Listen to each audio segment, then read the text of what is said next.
Eu achava que estava ajudando ela, mas estava destruindo tudo. O céu de São José dos Campos sempre foi diferente para a gente. Era um teto de vidro por onde a gente via os aviões da Embraer cortando as nuvens e as estrelas parecendo mais perto do que em qualquer outro lugar do Vale do Paraíba.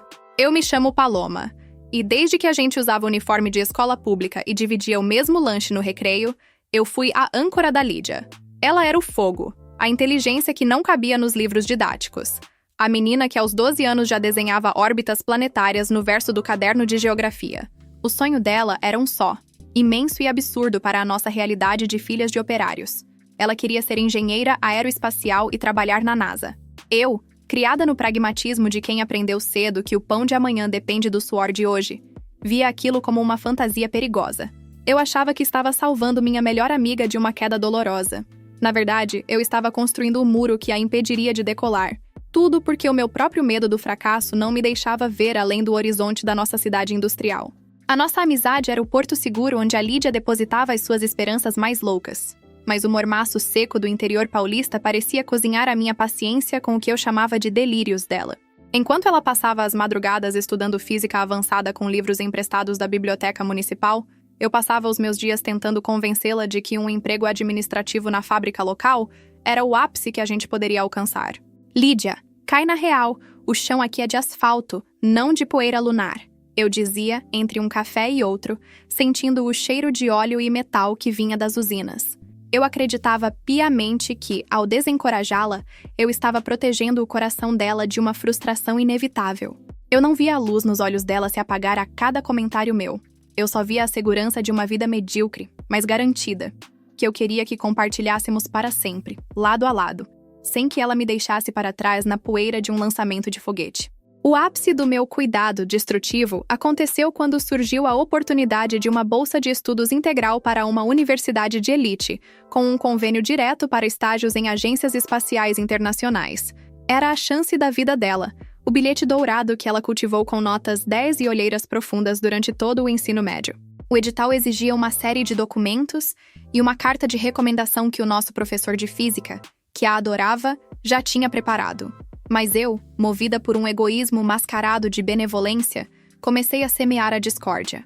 Eu dizia para ela que o custo de vida era impossível, que ela não se encaixaria entre os filhos de diplomatas e empresários, e que se ela falhasse, não teria para onde voltar. O calor daquelas tardes de estudo na varanda de casa parecia aumentar a minha pressão psicológica. Eu não estava salvando a Lídia de uma decepção. Eu estava tentando mantê-la pequena para que ela coubesse no meu mundo limitado. A traição final foi silenciosa e covarde, cometida num momento de fraqueza em que o medo de perdê-la para o mundo falou mais alto que a lealdade. Na semana final das inscrições, a Lídia deixou o envelope lacrado com toda a documentação original na minha mesa, pedindo para que eu o postasse no Correio Central, já que ela estaria em um turno dobrado no trabalho temporário que fazia para juntar dinheiro. Eu olhei para aquele envelope pardo por horas, sentindo o peso do futuro dela nas minhas mãos trêmulas. O ventilador de teto girava devagar, rangendo, como se contasse os segundos da minha hesitação. No fim da tarde, sob um céu alaranjado que prometia tempestade, eu não fui ao correio. Eu guardei o envelope no fundo da minha gaveta de roupas de inverno, convencida de que, ao perder aquele prazo, a Lídia se contentaria com a vaga na faculdade local e ficaria comigo. Eu achava que estava salvando o nosso nós, mas eu estava apenas assassinando o ela. Os meses que se seguiram foram de uma melancolia cinzenta. Quando o resultado saiu e o nome da Lídia não estava lá, ela não chorou. Ela apenas murchou. Ela aceitou o emprego na administração da metalúrgica, exatamente como eu tinha planejado. Passamos 1 ano vivendo essa rotina morna, bebendo cerveja barata nos finais de semana e falando sobre amenidades, mas o brilho de jabuticaba nos olhos dela tinha sido substituído por uma névoa de conformismo que me assombrava todas as noites. Eu tinha o que queria, a minha melhor amiga por perto, mas eu não tinha mais a Lídia. Eu tinha uma versão oca dela, uma carcaça que eu mesma ajudei a esvaziar. Eu achava que tinha vencido a gravidade que queria levá-la embora, sem perceber que, sem o seu sonho, ela estava apenas em queda livre para dentro de uma depressão que eu não sabia como curar. A verdade estava guardada na minha gaveta, ganhando pó, enquanto o silêncio entre nós dois se tornava o barulho mais alto daquela casa. Edit 1. Para quem perguntou se ela descobriu sobre o envelope. Ainda não nesta parte. Eu sinto o peso daquele papel toda vez que abro o guarda-roupa. É como se houvesse uma bomba relógio escondida entre as minhas blusas de lã. Edit 2. São José dos Campos é uma cidade tecnológica, e ver os outdoors de engenharia pela cidade é uma tortura para mim agora. Eu vejo a Lídia olhar para eles com uma tristeza que me corta a alma. Eu fiz isso com ela. Edit 3. Muita gente comentando sobre amizade tóxica. Na época, eu realmente acreditava que estava sendo a voz da razão. O ambiente em que a gente cresceu era muito limitado, e eu projetei as minhas frustrações nela. O arrependimento é um mormaço que não passa. A poeira da engrenagem, o peso do papel escondido e o brilho morto na metalúrgica. A rotina em São José dos Campos tornou-se uma repetição cinzenta de sons de prensas hidráulicas e o cheiro persistente de óleo de corte que parecia entranhado na minha pele. Eu via a Lídia todos os dias, já que agora trabalhávamos no mesmo complexo industrial, mas a rapariga que antes desenhava constelações no verso das faturas, agora limitava-se a preencher tabelas de Excel com uma apatia que me corroía as entranhas. Eu sentia o peso do envelope pardo escondido no fundo da minha gaveta de roupas de inverno como se fosse um bloco de chumbo. Todas as manhãs, o calor seco do Vale do Paraíba parecia aumentar a pressão dentro do meu peito. Eu tinha conseguido o que queria. A Lídia estava ali, a 2 metros de mim, dividindo a marmita de arroz com feijão e carne moída no refeitório barulhento da metalúrgica. Mas o olhar dela estava noutro lugar, talvez em Marte, ou talvez apenas enterrado sob a frustração de um não que ela acreditava ter recebido do destino, quando, na verdade, tinha sido recebido de mim. A convivência tornou-se um exercício de fingimento exaustivo. Eu forçava uma alegria artificial, falava sobre planos de comprarmos um carro usado ou de fazermos um curso técnico de secretariado juntas, tentando convencê-la de que aquela vida era o bastante. Vês, Lídia, aqui temos segurança. O salário cai sempre no dia 5. Não temos de nos preocupar com bolsas que podem ser cortadas. Eu dizia, tentando validar a minha própria traição. Ela apenas assentia, com um sorriso triste que nunca chegava aos olhos. O mormaço da tarde na fábrica, misturado com o barulho constante dos ventiladores industriais, criava uma atmosfera sufocante. Eu achava que estava a salvá-la de uma queda, mas a queda estava a acontecer ali mesmo, em câmara lenta, na forma de uma depressão silenciosa que a fazia emagrecer e perder o interesse por tudo o que envolvesse astronomia. Ela doou os seus livros de física para a biblioteca da escola, e ver aquela caixa cheia de sonhos a sair da casa dela foi como ver o enterro da sua alma. O segredo começou a manifestar-se fisicamente em mim. Eu tinha insônias, sentia palpitações cada vez que o assunto faculdade surgia numa conversa e evitava olhar para o céu estrelado durante as nossas cervejas de sexta-feira na calçada. O remorso é um mormaço que não passa, uma umidade que apodrece a raiz da amizade por dentro. Eu via a Lídia a aceitar tarefas medíocres, a ser repreendida por chefes que não tinham 1/10 da inteligência dela, e o meu estômago dava nós. Eu tinha roubado a oportunidade dela de ser uma das mentes mais brilhantes da nossa geração, para que ela fosse apenas a minha companhia nos finais de semana. A salvação que eu planeei estava a transformar-se num crime de lesa majestade contra o talento dela. O envelope na gaveta parecia ganhar vida própria. Às vezes eu jurava que conseguia ouvir o papel a roçar na madeira, lembrando-me de que o prazo de validade daquela mentira estava a expirar. Certa noite, depois de uma tempestade de verão que deixou a cidade com aquele cheiro característico de ozono e terra molhada, a Lídia apareceu em minha casa sem avisar. Ela estava com um envelope na mão. Não o meu, mas uma carta oficial da universidade que ela pensava que a tinha rejeitado. O meu coração quase parou. Paloma. Eles enviaram uma carta de acompanhamento a perguntar por que razão nunca enviei os documentos originais após a pré-seleção online. Ela disse, com a voz a tremer e os olhos cheios de uma confusão dolorosa. Eles dizem que eu tinha a bolsa garantida, que só faltava a postagem física que eu te pedi para fazer. O mundo parou de girar. O barulho do grilo no quintal pareceu um grito de condenação. Eu senti o suor frio escorrer pelas minhas costas enquanto ela me olhava, esperando uma explicação que não envolvesse a minha própria covardia. Tentei gaguejar uma desculpa sobre os correios terem extraviado a encomenda, sobre a greve dos caminhoneiros que tinha ocorrido na época. Qualquer mentira que pudesse sustentar o meu castelo de cartas. Mas a Lídia conhecia-me melhor do que eu a mim mesma. Ela viu o tremor nas minhas mãos, viu o jeito como eu desviei o olhar para o chão de taco gasto da sala. Ela não gritou. O silêncio dela foi pior do que qualquer bofetada. Ela caminhou em direção ao meu quarto, como se um instinto a guiasse. Eu tentei impedi-la, mas a força do desespero dela era maior. Quando ela abriu a gaveta de inverno e puxou o envelope pardo, ainda lacrado e com o nome dela escrito na minha caligrafia trêmula, O som do papel a sair do esconderijo foi o som do fim da minha vida como eu a conhecia.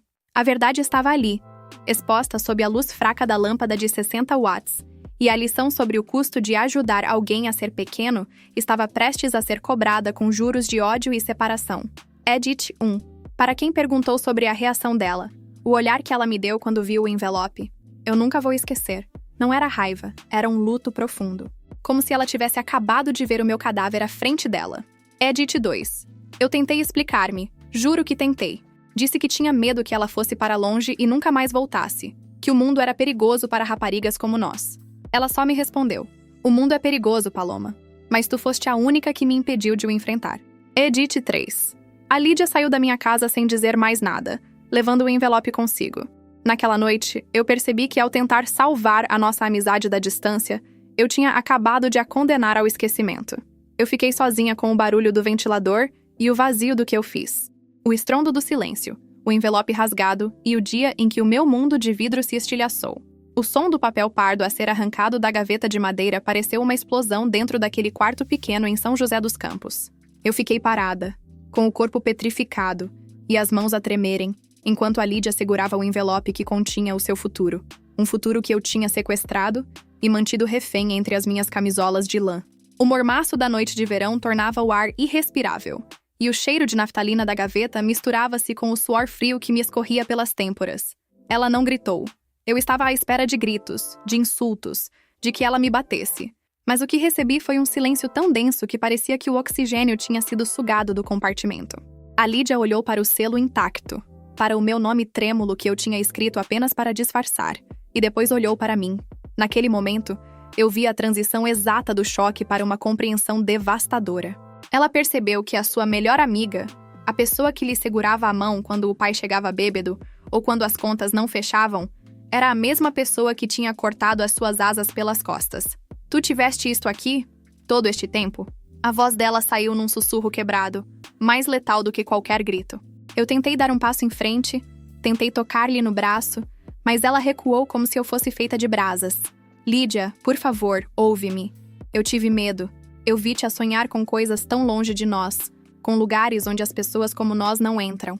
Eu achei que se tu fosses e falhasses, tu nunca mais te levantavas. Eu só queria que ficasses aqui, onde eu te posso proteger, onde temos a nossa vida. As minhas palavras saíam atropeladas, patéticas, ecoando nas paredes de taco gasto como uma confissão de culpa que ninguém queria perdoar. Eu acreditava piamente naquela mentira de que a estava a salvar. Mas ao dizer aquelas palavras em voz alta sob o olhar de luto dela, percebi que a única pessoa que eu estava a tentar salvar era a minha própria solidão. Eu tinha medo de ficar sozinha naquela cidade industrial, a ver os aviões passarem sem ter a Lídia para me dizer qual era o modelo de cada um. A Lídia rasgou o envelope ali mesmo. O som do papel a romper-se foi o som da nossa amizade a ser desintegrada. Ela tirou a carta de recomendação do professor de física, os formulários preenchidos com a sua caligrafia perfeita e o certificado de notas que lhe custara tantas noites sem dormir. Ela olhou para aqueles papéis como se fossem relíquias de uma vida que lhe tinha sido roubada. Tu não tens noção do que fizeste, Paloma, disse ela, finalmente erguendo os olhos, que agora brilhavam com uma fúria fria, uma lucidez que eu nunca tinha visto nela. Tu achavas que o meu sonho era um delírio, mas o verdadeiro delírio foi o teu. Tu achavas que me podias moldar para caber na tua pequena caixa de segurança. Tu mataste a parte de mim que ainda acreditava que este mundo era justo. Tu não me protegeste do fracasso. Tu foste o meu maior fracasso. Ela juntou os papéis, colocou-os de volta no envelope rasgado e caminhou em direção à porta do quarto. Eu tentei interpor-me, chorei, pedi perdão de joelhos, segurando-lhe a barra das calças da farda da metalúrgica. O calor era insuportável. O ventilador rangia como se estivesse a zombar da minha desgraça. Eu implorei para que ela entendesse que foi por amor, mas a Lídia parou.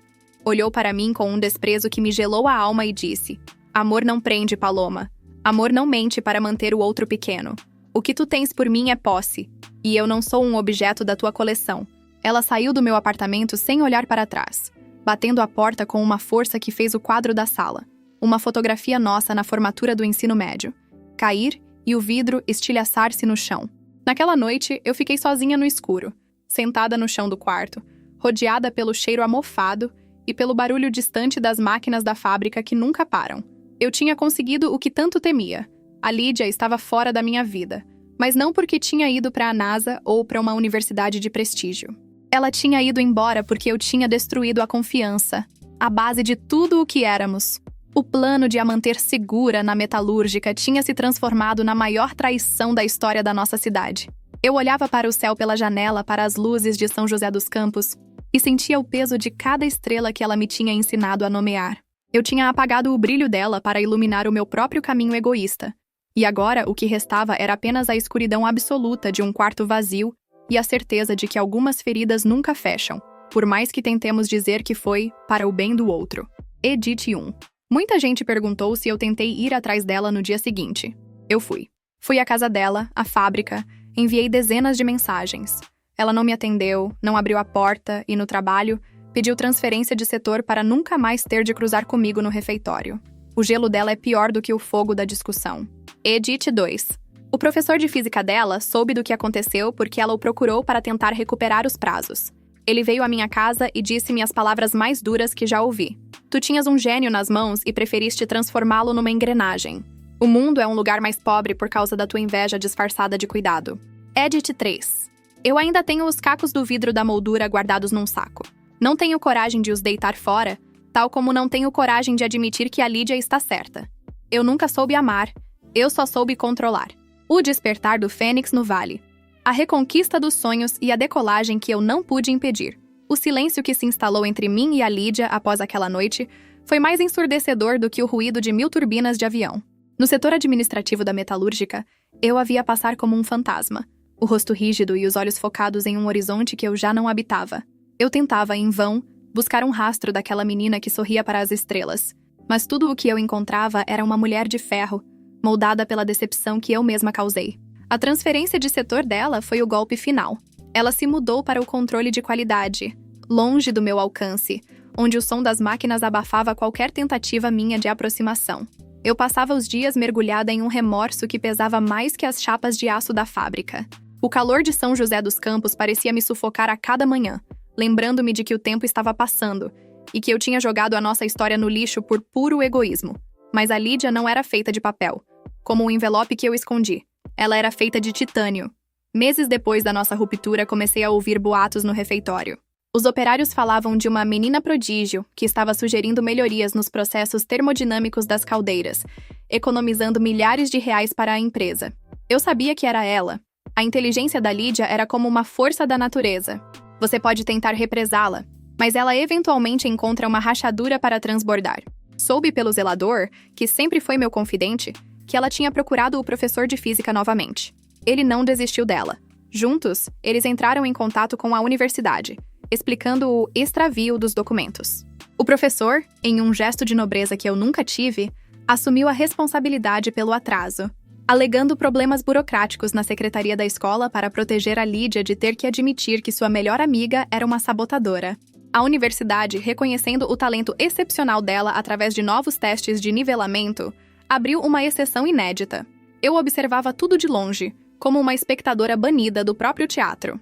Vi quando ela começou a chegar na fábrica com livros novos, grossos e em inglês, sobre propulsão a jato e mecânica orbital. O brilho nos olhos dela estava voltando, mas era um brilho diferente. Mais frio, mais focado, desprovido daquela doçura ingênua que costumava me incluir em todos os seus planos. Ela estava decolando, e eu estava ficando para trás, exatamente como eu temia, mas agora com o peso adicional de saber que eu não era mais a sua âncora, mas apenas uma pedra no caminho que ela tinha aprendido a contornar. O mormaço das tardes paulistas trazia o som dos aviões de teste da Embraer sobrevoando a região, e cada vez que eu olhava para o céu, eu sentia um misto de orgulho doloroso e uma solidão abissal. Eu a tinha perdido, mas o mundo estava prestes a ganhá-la. A grande virada aconteceu no final daquele ano. A Lídia foi selecionada para um programa de intercâmbio de elite, uma parceria entre o ITA e uma organização ligada à NASA para jovens talentos de países em desenvolvimento. Era a consagração máxima. O dia em que ela pediu demissão da metalúrgica foi um evento silencioso. Ela limpou sua mesa, devolveu o crachá e caminhou em direção à saída sem olhar para trás.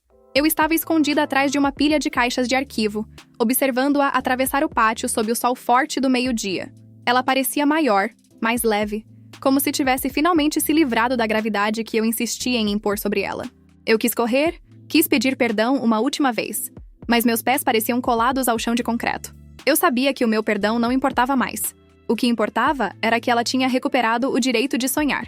Naquela noite, recebi um envelope por debaixo da minha porta.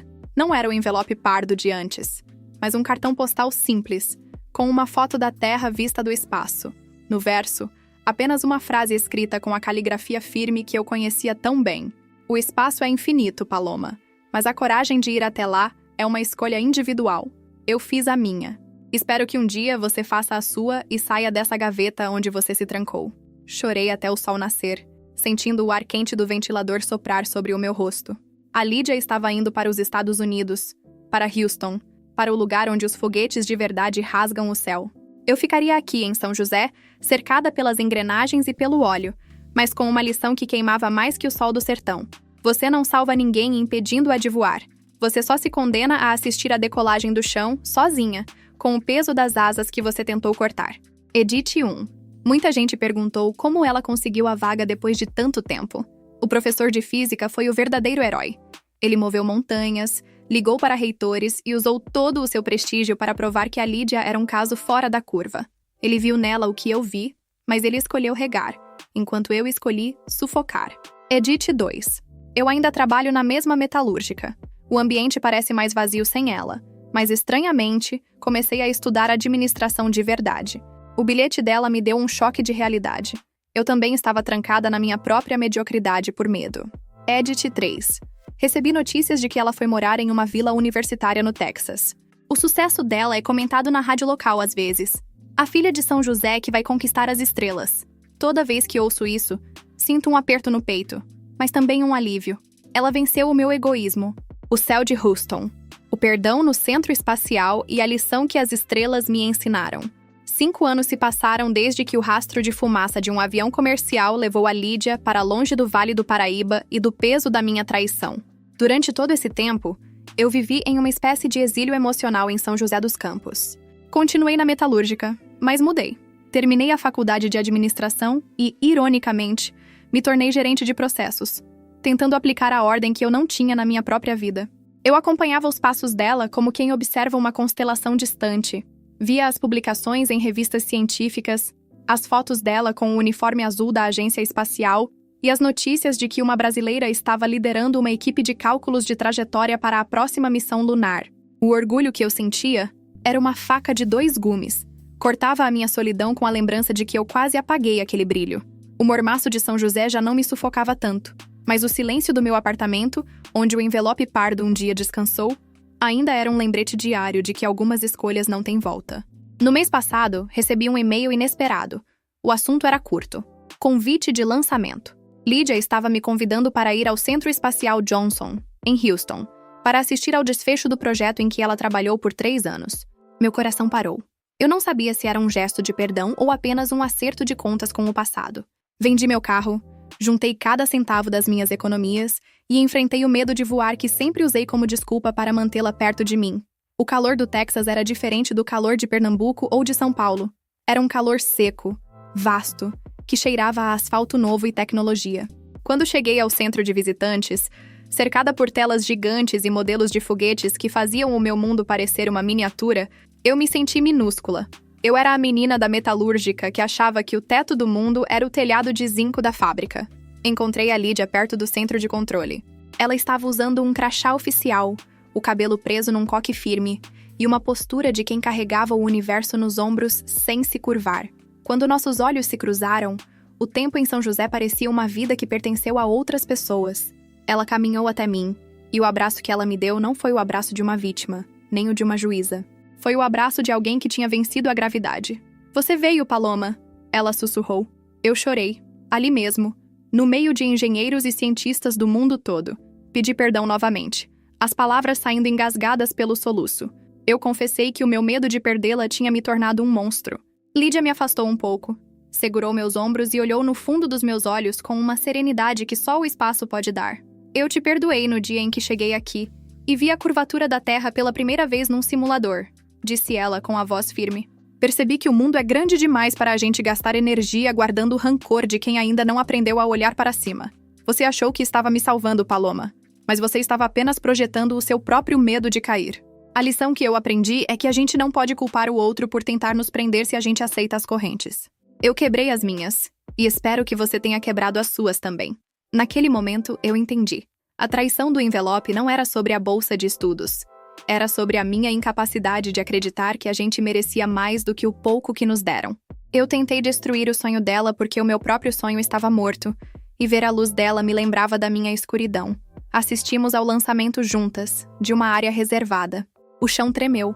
O barulho foi um rugido que parecia rasgar o próprio tecido da realidade, e o fogo que impulsionava aquele foguete iluminou o céu de Houston como um novo sol. Eu olhei para a Lídia e vi a menina do quintal da Correb, a menina que desenhava órbitas no caderno, finalmente alcançando o que sempre foi dela por direito. A lição foi dura, visceral e levou anos para ser digerida. Nunca tente salvar alguém da sua própria grandeza. O amor verdadeiro não é uma âncora que impede o barco de partir para a tempestade. É o vento que ajuda as velas a se abrirem, mesmo que o destino seja longe de nós. Eu voltei para o Brasil com a alma leve, sentindo que, pela primeira vez, eu também tinha decolado de dentro daquela gaveta de medo onde eu me escondi por tanto tempo. Eu sou uma mulher que precisou perder a melhor amiga para entender que a amizade não é posse, é parceria no voo. Meu nome é Paloma, e hoje eu sei que o céu não tem limites para quem decide parar de olhar para o chão e começa a construir suas próprias asas. A Lídia continua em Houston mapeando estrelas, e eu continuo em São José. Mas agora, toda vez que um avião cruza o céu azul do vale, eu aceno. Não para me despedir, mas para celebrar que, em algum lugar lá em cima, existe uma parte de mim que eu finalmente deixei ser livre. Edith 1. Muita gente perguntando se voltamos a ser melhores amigas. Não é a mesma coisa de antes. E nem deveria ser. Aquele tipo de dependência acabou. Agora somos duas mulheres adultas que se respeitam. A gente se fala por vídeo todo domingo. E eu ajudo a mãe dela aqui no Brasil. Edith 2. O professor de física recebeu uma placa de agradecimento da NASA, enviada pela Lídia. Eu levei a placa para ele. Nós dois choramos juntos na sala dos professores. Ele me disse que o perdão é o combustível mais caro que existe, mas é o único que faz a gente avançar de verdade. Edith 3. Eu comecei a dar palestras para jovens da periferia sobre carreiras em tecnologia. Eu conto a minha história, a parte feia mesmo, para que nenhum deles tente salvar os amigos da forma errada. O erro do envelope agora serve de alerta para que outros não cortem as asas de quem nasceu para voar.